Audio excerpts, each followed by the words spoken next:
very glad that this is, I wore the shortest dress. And as I was getting out of the car, I was like, I am at all relevant. Banjo, please. Willie's going to take banjo. He's like, that would be the best. So yeah, I was like, if I'm on any sort of an elevated stage, it's a different pet show.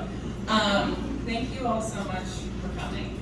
I was going to do a bit of reading if anybody is interested in that, and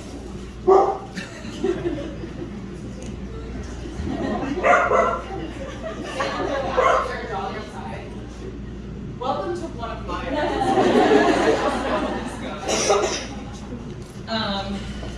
first, I want to acknowledge that I'm arriving in town on a pretty grim note, and I'm really sorry for what happened in your community.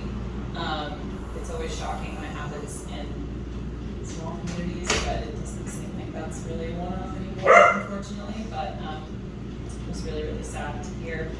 Also, I guess this news is sort of going to come out anyway. William, my fiance, bought a house here. So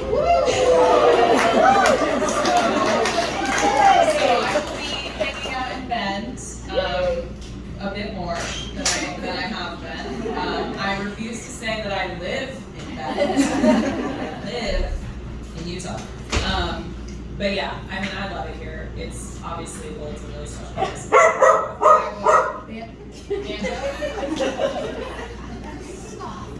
He's discovered his voice. So he's like 1.5, and he's just unhinged lately. Anyways, but so yeah, I'm excited, and look, he's getting closer and closer with the leash.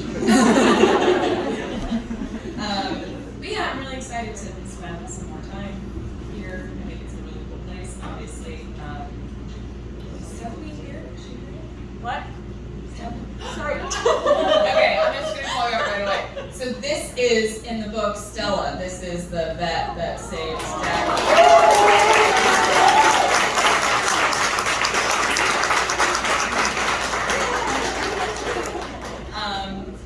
So yeah, it's just a very special place. You guys are the first people I've told. I haven't said that out loud yet to anyone besides my mom. So yeah, we were like at Target today. Whirlwind stuff. Okay, I'm gonna read a short one, and then I'm gonna do like a Q&A, and then we'll do some signing and all that jazz. So I've been doing this sort of just off the cuff, seeing what I scroll through. Yeah, I like this one. Okay.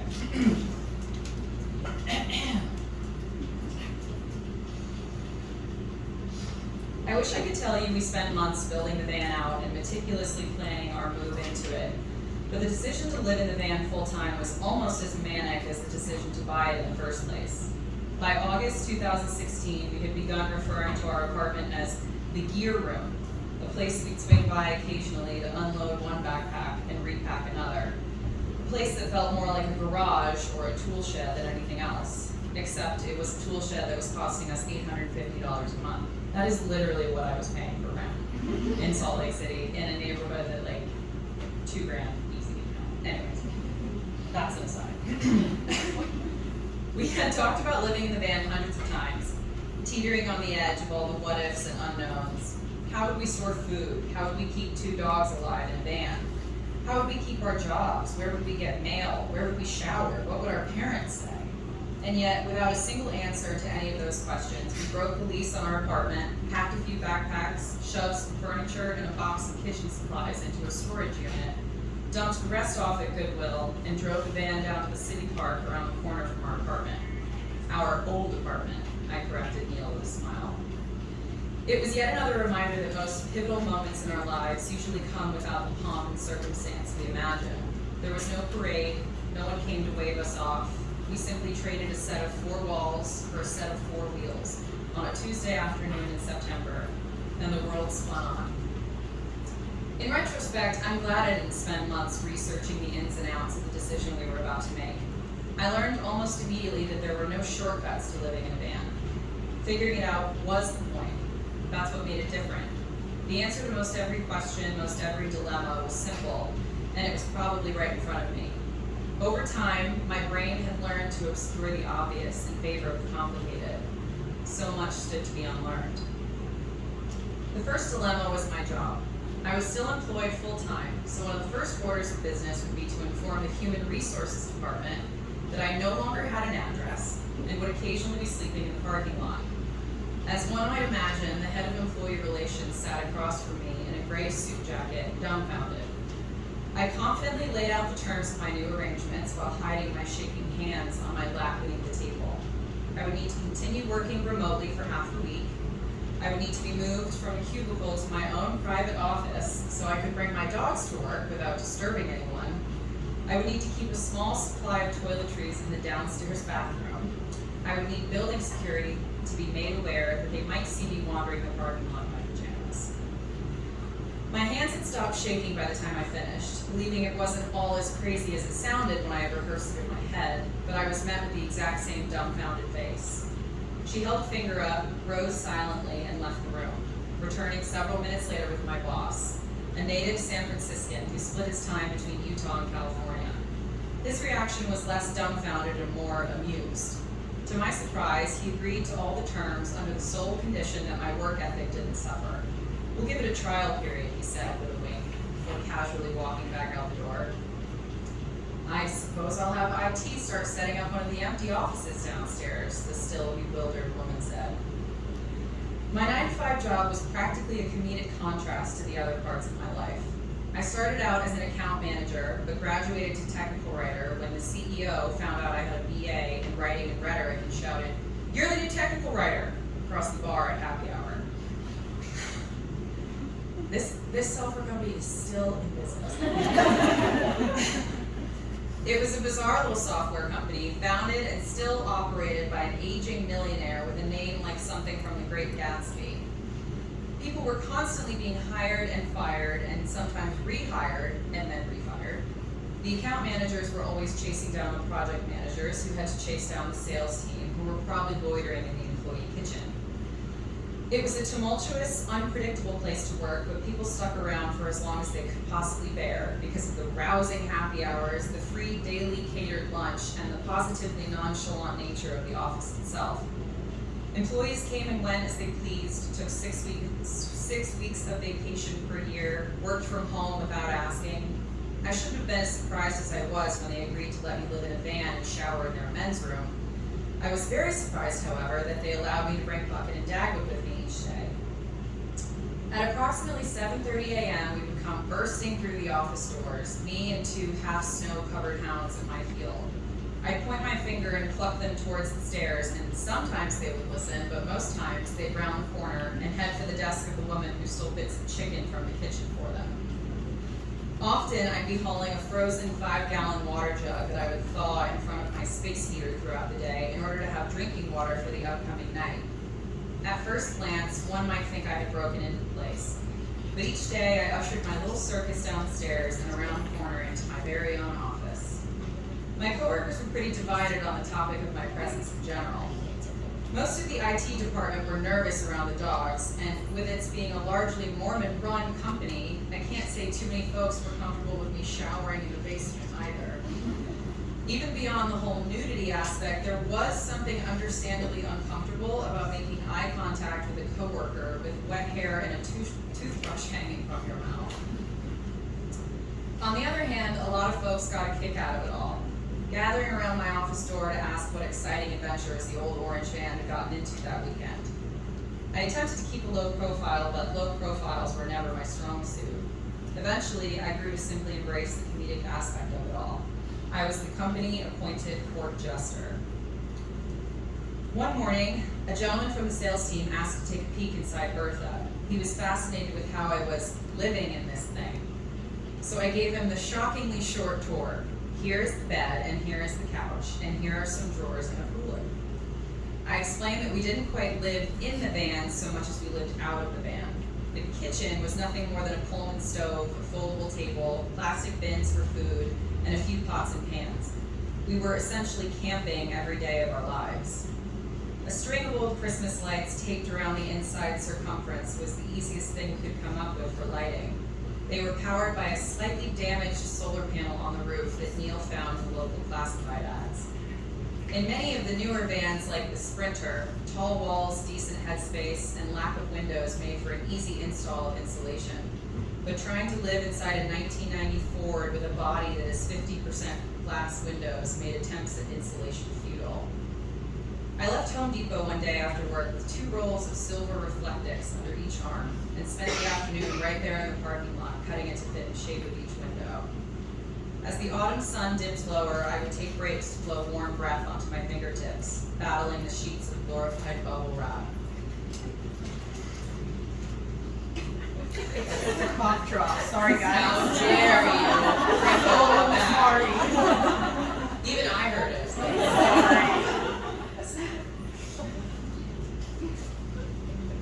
By the time I finished, the van looked like the inside of a tuna can and was probably a whole 4 degrees warmer. But for what it lacked in temperature regulation, it made up for in privacy.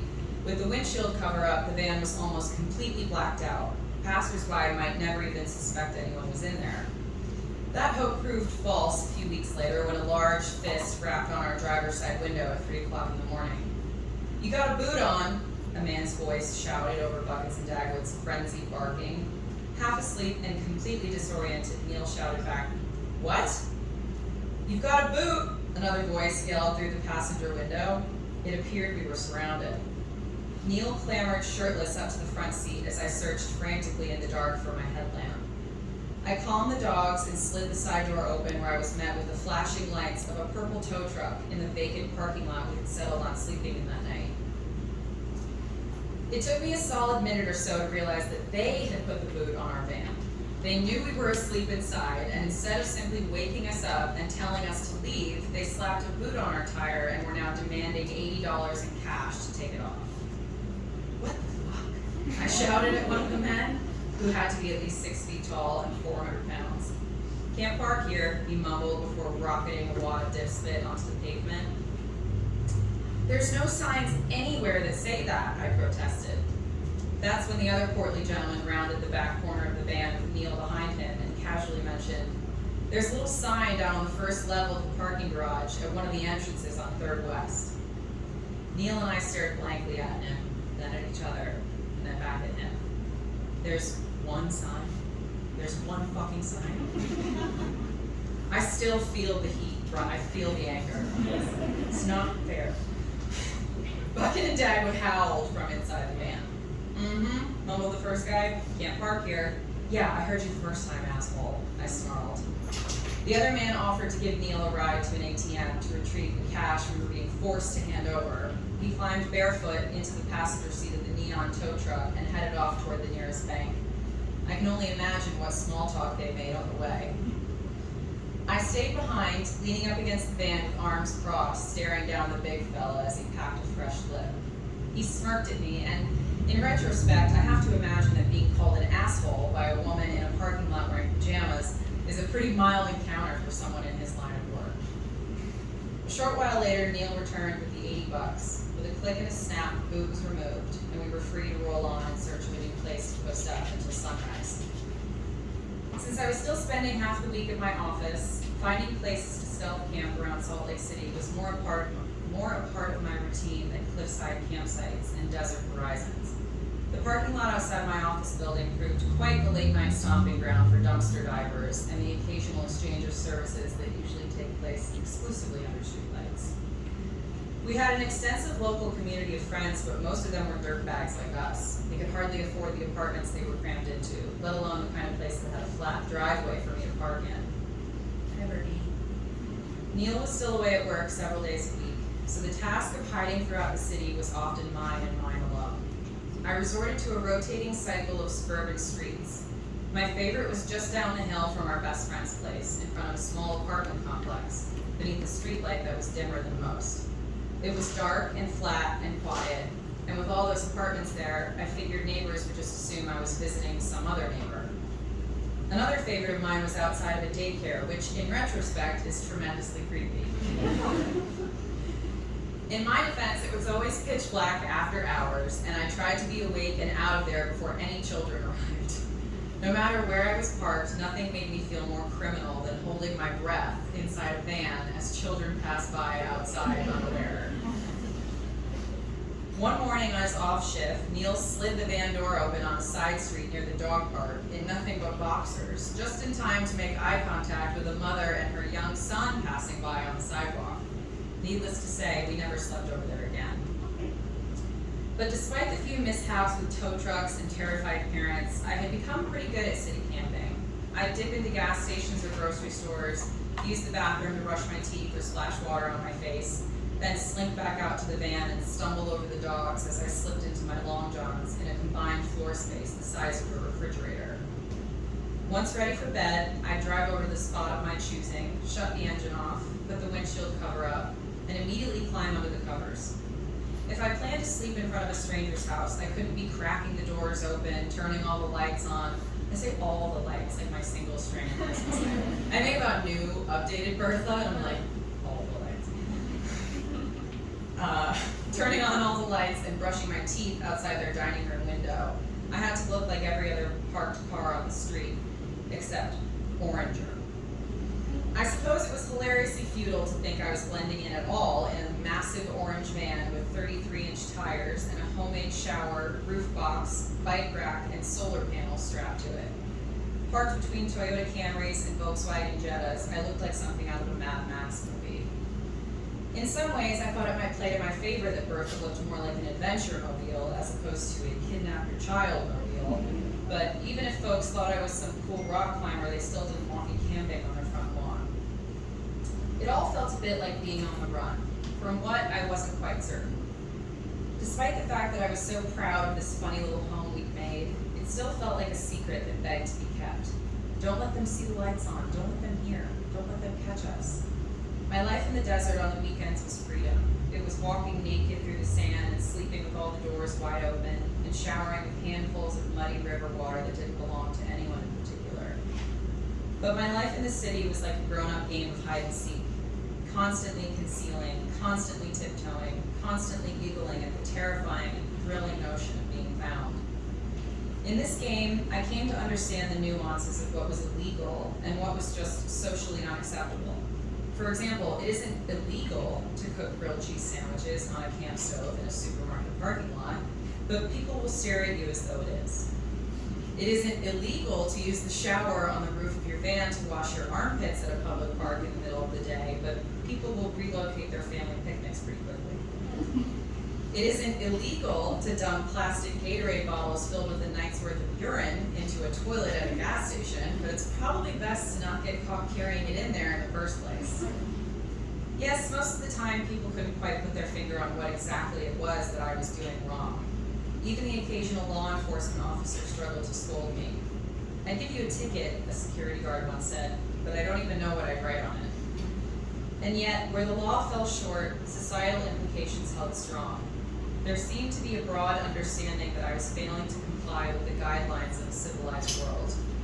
Even children, in all their innocence, would stare mystified as I sat cross-legged in pavement parking lots, washing my hair in a metal dog bowl, or hanging clothes out to dry on my passenger door.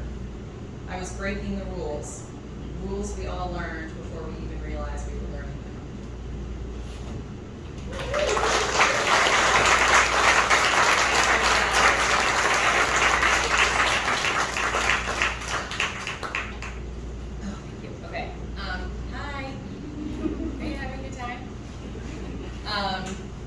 Questions?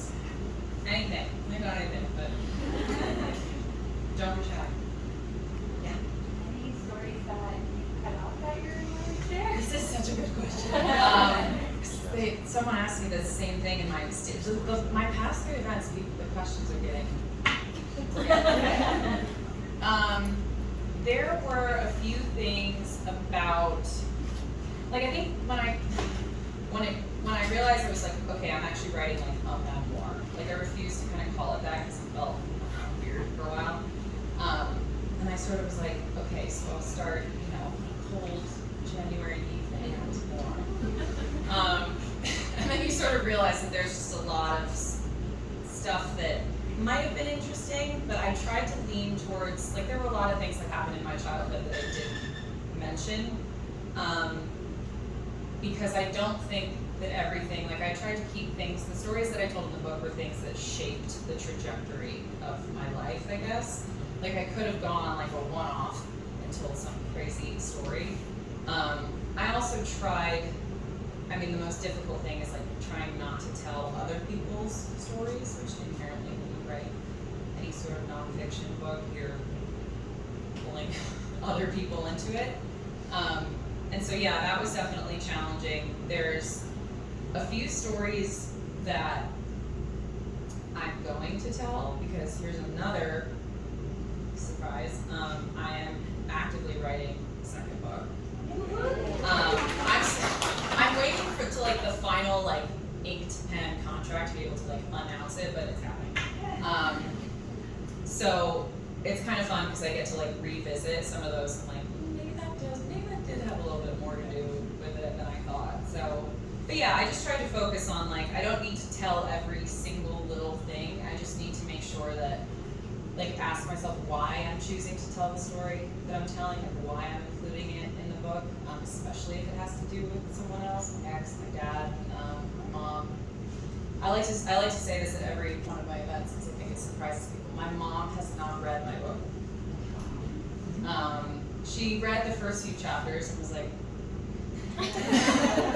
she's a huge fan. Like obviously she's you know, she's like biggest cheerleader in the front, but I can't really blame her because I don't know. My brother wrote a memoir. I don't think I'd want to read it. But no, it's hard. I mean, because it's her trauma as well, you know. And like one of the most profound things that she said, even just reading the first few chapters, she was like, "It's so amazing you don't remember, you don't realize the things that other people remember, especially your kids."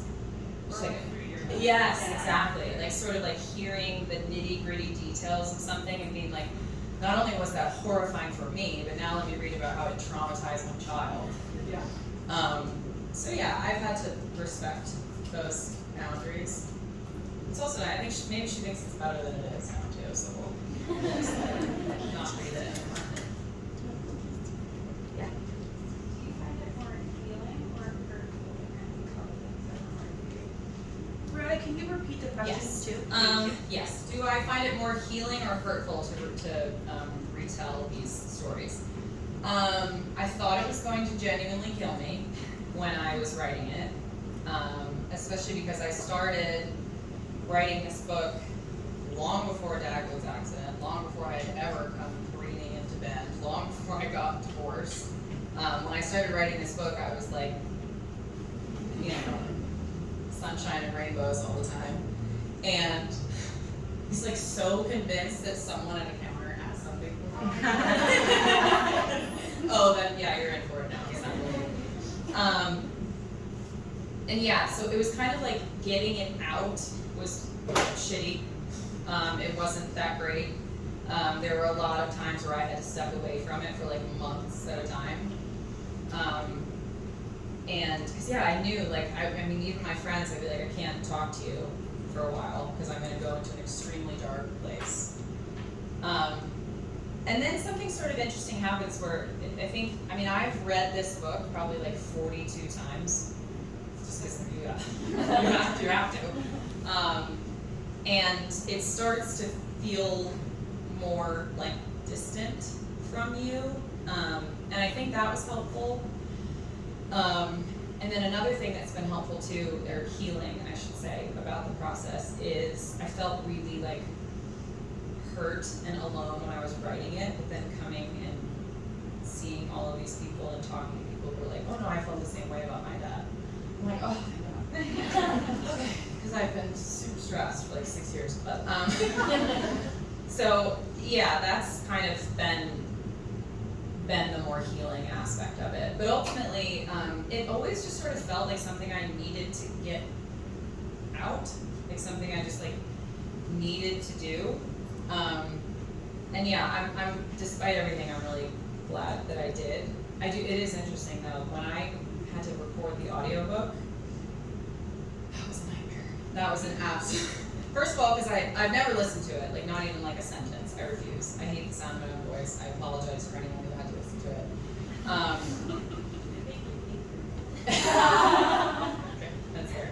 But I had never read it out loud, and I'd never read it from start to finish over the course of like 3 to 4 days in front of other people. And I was like in a real recording studio. And it was almost like going back to the very beginning. It was like the emotion, like I had written it down for the first time. So yeah, there's been like ups and downs for sure. Like someone at one of my book events asked like a really, it wasn't inappropriate by any means, but it was like a really deep question. I'm not gonna repeat it so that you guys don't ask it. But yeah, I totally like messed me up afterwards. Like I had to kind of go take some time. And like I said, it's just like these little kind of things that just sort of come up when you take your whole life and you're like, here you go. So yeah, anyways, in case you guys haven't noticed, I will answer 7 questions in one that no one even asked. Brianna, Yeah. I think we might have some writers in the room. I know Joey, our other bookseller, is a writer. I'm a book editor, and I'm always intrigued by that relationship, especially when it comes to memoir. So how did it feel to hand it over to someone whose job is to tear it apart nicely, but Yes. get down to Yeah. some sometimes hurtful things? Yes. What was that like? So if you think you are a defensive person, try doing that. Yeah, I'm already like a very sort of jump to my own defense. I think it's also just because like, you know, with everything that went on with my dad, I feel like from a very young age, I like started being like my mom's protector, like my own protector. So I've always sort of been a very like, and so I was terrified. I mean, I death gripped that first draft. My agent was like, send it in now. Like, send it. And I was like, no, I'm not. I don't want this. And it's not because I didn't think it was good. It's because I didn't want them to say, like, especially when it's memoir. It's like, hey, so this part of your life that you, like, cried alone in your trailer writing about, we hate that. Don't ever show that to us again. But it was also very, like my editor, I adore my editor, and I was expecting the process to be a bit more intense than it was, whereas my editor just nudges, is what she calls it. So it's sort of like, hey, I don't know that you're gonna like that you put this in here a few years from now. She said that to me a few times. Because when you're angry while you're writing the end of a memoir. I have said almost the exact same thing to someone. She wrote a memoir about losing 3 family members to opioid overdoses, and then talking about her own dad who abandoned her, and I was like, you're angry. Yep. And you cannot write it from that point of view. Yeah, that was hugely difficult for me, and so my editor was like amazing with that, just being like I remember I got a draft back and she was like, I'm so glad you wrote this. Cut it out of the draft, put it in a separate document. You don't want to put this in this book. And so she was like, I mean, I just think like your relationship with your editor, or anyone who's reading it, I also think that's key. Like in the beginning when I started writing, I was like, hey, everyone I know, do you want to hear this chapter? Do you like it? Do you think it's good? And so I started asking for like a lot of feedback from people who, you don't need that many people's feedback. Okay?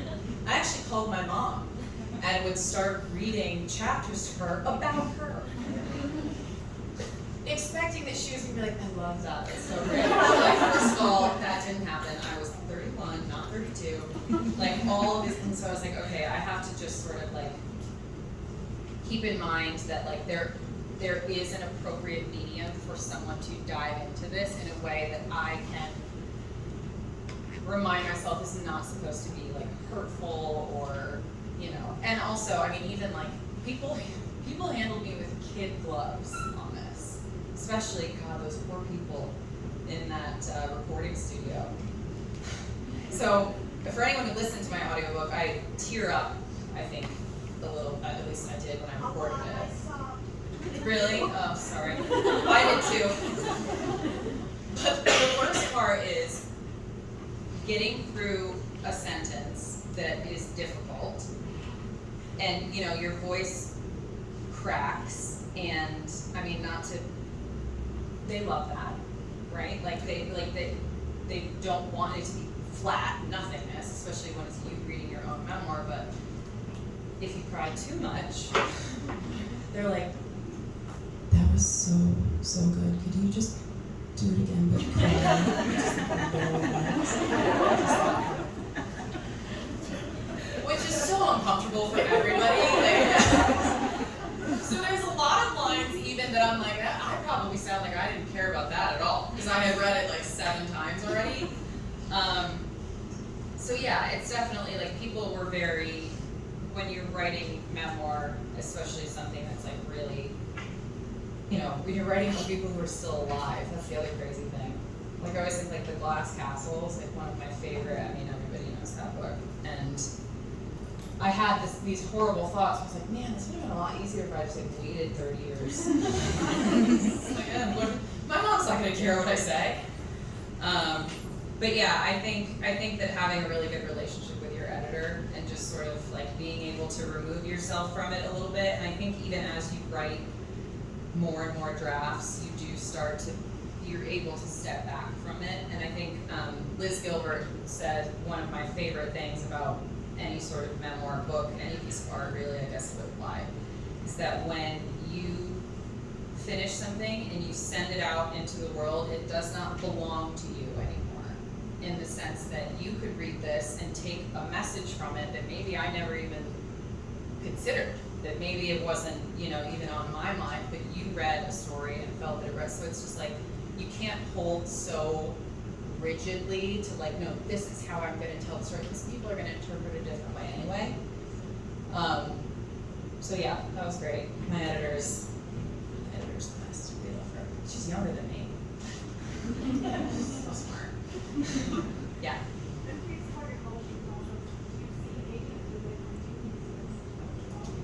So I was working at that crazy software company, and I had a following on Instagram at the time, and what was it? It was an acquisitions editor, which is a job I did not know existed at the time. I was 26, so 6 years ago. Emailed me. She worked for Simon & Schuster, so I about fell out of my chair. She was like, hey, a bunch of the people here at our office follow you on Instagram. We love your writing. Have you ever thought about writing a book? Because that's what an acquisitions editor does. It's sort of like, a lot of times it's like newspaper columns or any sort of like recurring writing that they think like you have the chops to actually make it into something else. And I said, yes, I absolutely thought about writing a book. Not when I was 26 years old.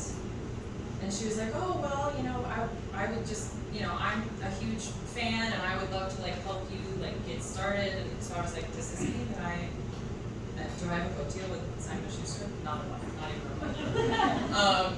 But so she said, I have this literary agent that I think you would get along with really well. And that's when she introduced me to my agent, Abby, who at the time was living in Colorado. Now she like lives in New York with 2 kids. It's been a long time.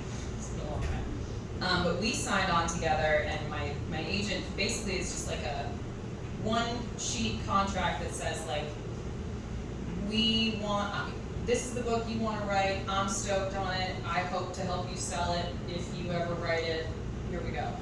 So it wasn't like I was immediately on like a timeline or anything. And then my life happened in 1,001 different ways, lots of stuff went down. So Abby signed on to work on a totally different book. Not totally different, but so she was amazing, and when push came to shove and I actually had, like my proposal, her role was to go, she's got like the contacts in the publishing industry, so it's not just like, hey, you know, dear general admissions at HarperCollins. It's, oh, I know this editor, this is sort of like what she's been looking for this year, because it's, I mean, you would kind of think that like they're always looking for a certain kind of book, or if you have a good story, they're going to want to publish it. But they have their own sort of like, we want to publish most of this type of stuff this year, et cetera, et cetera. So I was really grateful for her, because I did not know anything at all about anything.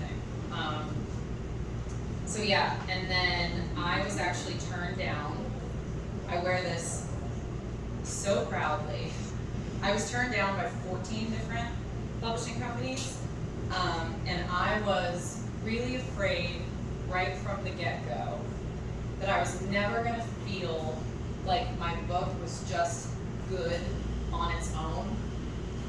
I was so afraid that it was just going to be like, here's an influencer who wrote a book, and I just wanted to be an author. And so I was kind of, the Simon & Schuster thing, and they're like, hey, you should write a book, here's an agent, and obviously the in-between then got really shitty, but I didn't want to coast through it, because I didn't feel like it would be like the genuine experience. So when I got rejected from like the first one and the second one, I mean, obviously I was like, but at the same time I was like, this makes me feel like it doesn't matter if I'm showing up with like a predetermined audience, they don't want to publish my book. Which makes, I don't know, it's weird, but it made it, and that's like such a normal part of the process. And then yeah, my agent, we had one call with Sydney. My editor used to live in a van. She lived in a van in San Francisco for a year. Like I said, my agent connected us, and my agent called me before, and she was like, I think you're gonna love this one. So I'm not a professional person, I'm not so. So I just always felt very like uncomfortable, and like I'm trying to explain to like some man in a suit, like, so then I peek into the bottle, and bring it into the store. It's like, okay. So with her, it was just immediately, like you just sense it. And everyone had been telling me like, oh, when you know. And like I was just like, let's do this. And like on the call, she was like, okay, let's do this. Because normally it was like you get off the call, you wait a little while, and then you get the rejection letter or whatever. But yeah, I really enjoyed sort of the messy aspect of it, in terms of kind of having to really go through the whole process and having like such respect for, like I walk into a bookstore now and I'm just like, ugh. Like this was not just like, here it is and here's the draft, and it's just like non-stop fighting for like, this is my story, I want to tell it, let me find the right people to tell it with me, let me find the right people who are going to edit it and not make me feel like you've robbed me of my entire identity in this story.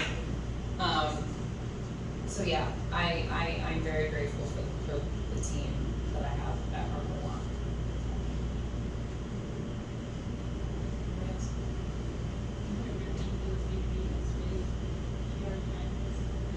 Because I knew it.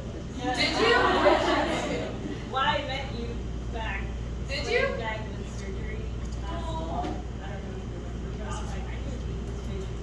Right? Thank you. That's amazing. No, I had no idea. No, I would never even let myself think that maybe it was going to happen. I'm like, I mean, seriously, that like means a lot. Like I've talked about this before. Like I wish I was the kind of person who like, if I was just like alone and I know I'm going to do this. I don't need anyone to tell me. I'm like, okay, there's okay. It's just the way that I am, and so a lot of times I've like leaned on, like in those dark moments, like leaned on this idea that other people think that I can do it. So I'm like, okay, well, I can probably do it then, right? Like if you think I can do it. But no, I never thought it would be what it is. I hoped. I think the coolest thing, and this almost sounds like not to, put down a certain kind of reader or like make it seem like it matters less, but I've started slowly getting like messages or emails. That's my favorite. Someone emailed me to tell me they didn't like my book. Don't do that. Like, that's what reviews are for. Like a direct contact. I will never be reading another one. Okay. Sorry. But I got an email from this guy who was like, I clicked on his little, he sent it from like his business email. He's an old man. And he was like, my daughter suggested that I read your book, and blah, blah, blah. And so it's just always kind of cool when my book finds its way, just someone picks it up in a store and has no idea the whole Instagram thing, like, just like doesn't even like, can't even really picture in their head the stuff that I'm like talking about. I feel like there's something really special about that too, because it just, again, it makes me feel like, oh, it's like a real book. Like I wrote like a real book that people will go and just pick because they like the cover or because a friend told them about it, and it's not just like, I posted a link on my Instagram story and then you click the link and buy it. Like that's great, of course, but I just love when people are sort of like, they're sort of finding it organically in a way. Yeah, it's pretty crazy. It's had like really steady sales. Nothing like insane every week, but just like steady. And it's like, that's usually comes from like word of mouth at this point. So yeah, it's just awesome. It's really, really cool. And another, my absolute favorite thing, and I hear this so much, is like moms, mainly moms, will be like, my daughter wanted me to read your book so that I could better understand why she like lives in a tent somewhere or something. And I love that. I just think that that's like so awesome. And when people read my book who have no interest in doing any, you know, like one of my friends back east is like, I hate grass. I hate the outdoors. I've not been, she's like, but I was gripped, and it's not just because I know you. And so it's like, it's just kind of cool to sort of see it like make that jump from like, I was so grateful to have like the support of the people who had always followed me on Instagram, but then to have just like people who didn't know me from anyone else just be like, oh, actually no, I really liked that story. There's Spanish versions, like give it to my mom. No, there should be. But they're supposed to translate it into Spanish and French and German, I think. There's been a lot of requests for it. That's like it's weird how that works. It's like there needs to be like certain amount of like interest or requests for it or copies sold or whatever, but would you like to narrate it? You can do I that. have a very monotone voice, everything with long sleeve. And your voice, I already like it better than mine, so you're not. Yeah.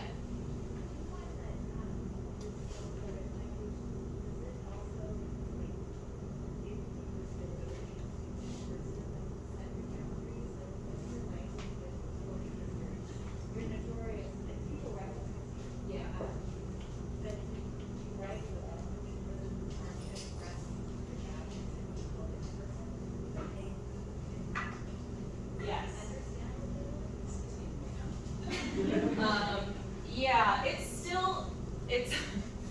actually, I mean, something like I was just talking about with William on the way here. I was like, maybe I'll just tell him that like you live in Bend now, so I guess I kind of sometimes live in Bend now. I was like, oh, but do I really need to like tell people that? But then if I don't say it, it feels like I'm hiding it. So yeah, Instagram has like totally screwed me up permanently, probably. All of us. I mean, realistically it has. But yeah, the boundaries thing is something that I struggled with so much. And I remember thinking like, well, Instagram, I'll just start like reeling it in and keeping things like closer to the cuff. Right after this book came out, but I'm like, hey, do you guys want to hear about that time I was in a mental institution for 11 days? So it's like where, like, it's just a really difficult like line to walk. And I also am like such a people pleaser, and I genuinely love when people come up and say hi or stuff like this. Like this isn't like a chore for me. Like I genuinely like coming out and like meeting people, the people who've read my book or saved my dog or you know whatever. But yeah, sometimes you sort of like I find like I'll get home. Like I did those events in Colorado back to back. Never again. Because I had so much fun, but I was like a deflated balloon afterwards. Because yeah, I tend to like give a lot to other people, and both in words, like in person. But yeah, sometimes I feel like I can like lose sight of like my own needs or like the things that I should be focusing more on, like protecting myself, or you don't need to. Like a lot of it is like like this sort of thing that I've had since I was a kid, of just this need to like prove almost a little. Like I'm not afraid to say that. Like I feel like I definitely feel like I still find myself needing to like prove like I'm nice, especially with like all the shit that goes on the internet. I'm like, no, I'm not a bad person. Like, I'm a nice person. I want you to come. I want to say hi. Like, and it's just sort of this like constant need to be like okay in other people's eyes, that I can sort of like lose myself a little bit and like my own needs in there. But I've gotten better, at least with like Instagram versus the book stuff now. It's kind of nice to know that like, I mean, my second book, there's a lot of stuff that I didn't post about, and that's really nice, because like a lot of this stuff people are like, I remember when that happened. Not all the details, of course, that I wrote, but like now when something happens, I can set this boundary of saying like, I don't need to immediately talk about that. If it's something that I actually want to talk about, I can write it out, be in control of who is seeing it and when, of how much of it I'm giving and to who. If I'm sending it to Sydney, who's going to say like, delete that. And so that's kind of helped a lot too, just in being able to be like present, like in the moment with like the Instagram stuff, and not always being like, I need to talk about this right now, I need to tell people this right now, I need to give this story right now, I need to, but yeah, it's isolating, like is the only word I think I can use to describe the whole Instagram boundaryless endeavor that I've sort of gone on. Because in one way it's like it's brought so many people into my life, but then in another way it just sort of like, I don't know. That's a good question. I want to cry about that one later too. Yeah. What is your rose, your thorn, and your bud of writing your book? Well, I'm glad I asked my nephew this about his day, but not his book. His book. Where are you going? Oh, is Casey over here? My rose. Wait, what's the bud? Like what you're looking for. Okay. Let's see. My rose was, I mean, there was truly a day where I sat back. The owner just came back in. Sorry. The owner is not allowed. There was a day where I sat back and I read it from front to back, still in editing phase, and I was like, that's a fucking book.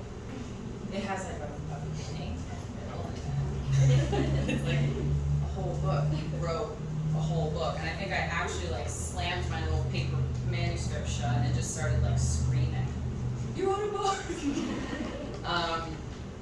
Yeah, that was, I don't know what it was about that, but it was just like this kind of like I had done it, and I was like really proud. And then I think another thing that is really important to me is like I don't read reviews, but my editor did send me one because she knew that I was like super worried about this. I think it was like on Amazon or something, and it was like she very respectfully told the amount of details that like needed to be told in terms of like telling other people's stories, and I agonized over that. And so like just knowing that came across even to one person was a huge thing for me. The thorn was it was November of 2020. I had COVID. I was isolated in my trailer, living in my friend's yard, so like peering through the window of my trailer, like into their house, and I had to finish the edits on the chapter about getting divorced, and like signing the papers and all that stuff, and I was so hysterical, and I actually cried so hard that my nose started bleeding and would not stop. This is actually a weird thing that's happened to me a few times in my life. I've had my nose like cauterized a few times. But I had to go to the ER, like soaked a beach towel, like it was like my body was like, get it out. And that sucked. That was not great at all. And then my bud, what's the bud again?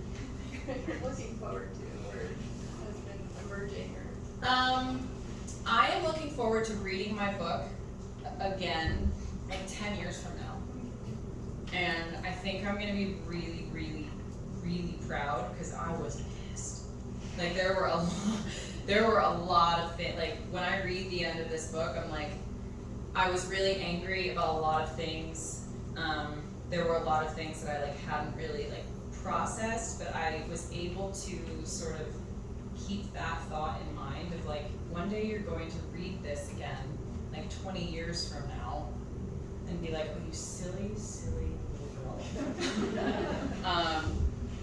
And so I think ultimately, like, I will forever be proud of this book and how I navigated this like relatively intense foray into memoir. But yeah, also arguably a bigger thorn is the outcome with my dad, which he was not psyched in the book, which is just, you know, the way it goes. But yeah, it's like a risk you have to take, but that was definitely like the hardest, I think, like long-term thorn, continuous thorn. Hey, buddy. I think we'll do one more question and then do a sign. Yeah. What have you been able to reflect on how you've grown between the time you started writing the book and now that you're doing this? I feel like I'm like a whole entire person now. I know that sounds really weird, but like in the beginning, like I don't even know what I thought I was gonna write about. Like, what did I think I was gonna tell people? I guess more realistically, I thought that I was gonna write some happy, look at me in the desert, the sunshine, and the van, and the dogs everywhere, and that was still very much part of my life, but I think that it was surface level. And so when I started writing that, you know, those were the original stories I was telling when I first actually sat down and started writing my book, and I was like, well, this feels annoying. I don't want to read this. This is annoying. And so I think like leaning into like, you don't have to be happy all the time. You don't have to like be like, look at my triumphant story. Like I don't even know, like sometimes I think I even ended this book a little bit more triumphantly than it deserves to sound, but we'll talk about that in the next month. But yeah, I think just sort of actually having lived through some stuff that is far more relatable than buying a big orange van, frankly. Yeah, I just can't imagine. It's funny, Glennon Doyle wrote something in one of her books where she said, hell hath no fury, like a memoirist whose husband just fucked up her story. And it's like terrible to say, it's terrible to say, but I'm just like, you know, even Dagwood's accident, I would die to take that back, but all of these things, I'm just like, who would I be? What would I have told people? What would I have felt capable of standing in front of a room of people and like claiming I had survived or gotten through? Like, yeah, my childhood was shitty at times, you know, like my parents' divorce was really hard on me, but I feel like this person, let me say something that's big for me to say, because I'm perpetually downplaying everything about myself, but I feel like if that person who signed that deal with my agent was standing up here, my imposter syndrome would be through the fucking roof. It's only about here. But yeah, I just sort of feel like I can actually sit in front of someone and have something to say and not just seem like, how did your life get to be so cool and fun? It's not. It is sometimes, but it's also just, you know. So yeah, I think that ultimately, yeah, I just feel like more of a relatable person than I think I would have been had, you know, had this not all gone down. Hello, Banjo. Any questions for Banjo? Why are you so bad?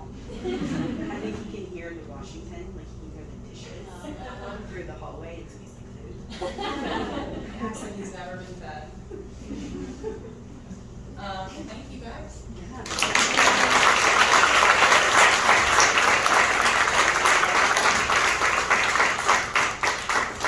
Okay, so just a couple quick things before we move on to the signing. First, can you raise your hand if this is the first time you've been to Roundabout Books? Oh my God, thank you. Second, if you would like to, we love Google reviews because we still have people who say, I didn't know there was a bookstore over there. And in October, we will have celebrated 6 years. So get out the word that people can come visit us. We love you all. We would not have made it through COVID without you. And we are going to have Brianna sit up over here for signings. If you brought your book, go ahead and kind of start a line. If you need to purchase a book, that will be at this register. And we will move the tape or the chairs out of the way. Thank you so much for being here.